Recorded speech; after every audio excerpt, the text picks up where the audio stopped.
You know how sometimes you hear a story that's just so neat, so perfect that it has to be true? Well, today, we're going to tackle one of those. It's a foundational myth of modern Indian history, one that's been stirring up political debate for well over a century. So let's just get right to it with the big, explosive question. What if I told you that the Indian National Congress, the main engine behind India's freedom struggle, was actually a secret British invention? A clever trick designed to stop a revolution and keep the empire safe. And that's the whole idea behind what's called the safety valve theory. The story goes like this. It's 1885. A retired British official, A.O. Hume, gets the secret go-ahead from the Viceroy, Lord Dufferin, to start the Congress. The goal? Well, it's like a pressure cooker. All that anger and frustration building up among the Indian people, this would let off the steam in a controlled way, through harmless speeches and debates, so you'd never get another massive explosion like the 1857 rebellion. Now, here's where it gets really interesting. This one simple story became a kind of political chameleon. It was just so convenient that basically everyone, from completely opposite ends of the spectrum, grabbed onto it to prove their own points. So, first up, you had the more radical nationalists like Lala Lajpat Rai. For them, this theory was pure gold. He argued that the Congress was started, and I'm quoting him here, more with the object of saving the British Empire from danger than with that of winning political liberty for India. It was the perfect ammunition to attack the more moderate Congress leaders and say they weren't radical enough. Then you had the left-wing thinkers. For them, the theory explained what they called the Congress's original sin. They argued it was basically born compromised, a tool for safeguarding British rule that would lead the masses just far enough and then betray them to protect the interests of the elite. And you guessed it, the right wing got it on this too. For someone like RSS chief M.S. Golwalkar, this was proof that the Congress was, from day one, just a British-made toy.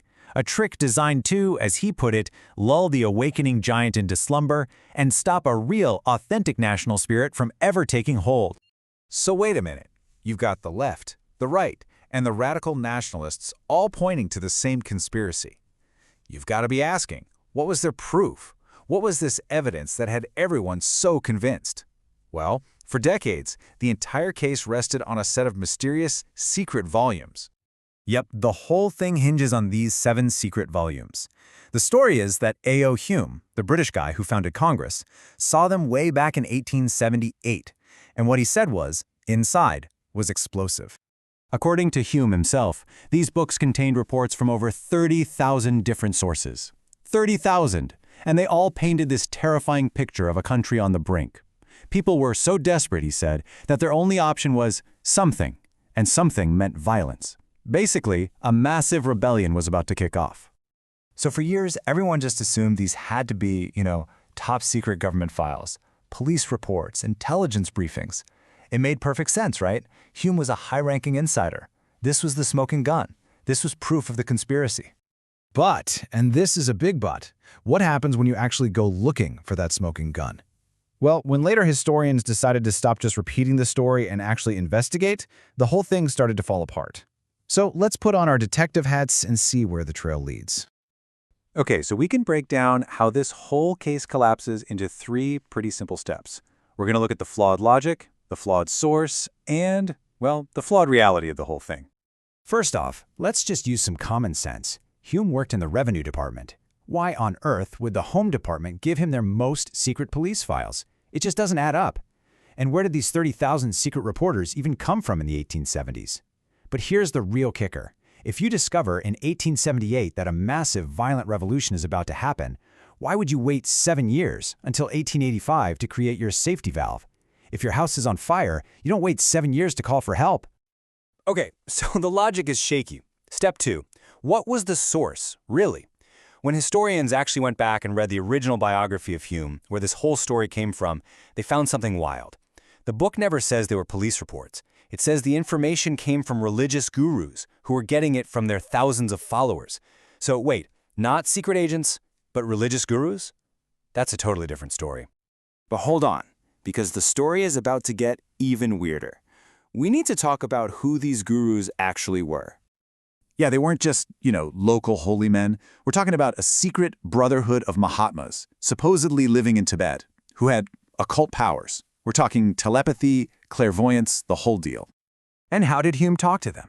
Well, His go-between was none other than Madame Blavatsky, the very famous, very controversial founder of the Theosophical Society, who claimed she could communicate with them psychically. So let's just put this all together. The proof, the smoking gun at the very heart of the safety valve theory, wasn't government intelligence. It was a bunch of documents that Hume, who was a passionate theosophist, believed he was getting from Tibetan masters using supernatural powers. At one point, he even told the viceroy they got information using astral photography. Okay, so the secret reports were actually based on occult beliefs. That's a pretty big blow to the theory. But what about the other guy in this plot? Lord Dufferin, the viceroy, the supposed mastermind. What was his side of the story? Well, it turns out when you look at his private letters and papers, you find the complete opposite of what the myth claims. He wasn't secretly sponsoring the Congress. He was incredibly hostile to it. He didn't see it as a helpful safety valve. He saw it as a dangerous threat that he needed to get rid of. And you don't have to take my word for it. His own words are pretty clear. In a private letter, he wrote that the government needed to figure out, and I quote, "in what way the happy dispatch may be best applied to the Congress." Happy dispatch was a term for ritual suicide. He ends by saying, "For we cannot allow the Congress to continue to exist." Doesn't sound like a guy trying to create the organization, does it? So, let's recap. You've got evidence based on supernatural fantasy and a supposed mastermind who was actually an enemy of the Congress from the start, so how on earth did this story stick around and thrive for more than 100 years? The answer is pretty simple, really. The myth was just too useful. It perfectly fit the political needs of all these different groups who, for their own reasons, wanted to believe in a tainted origin story. And that's a huge lesson about history, right? It's not always just about what happened. It's about the stories we choose to tell about what happened. Which leaves us with one last big question to think about.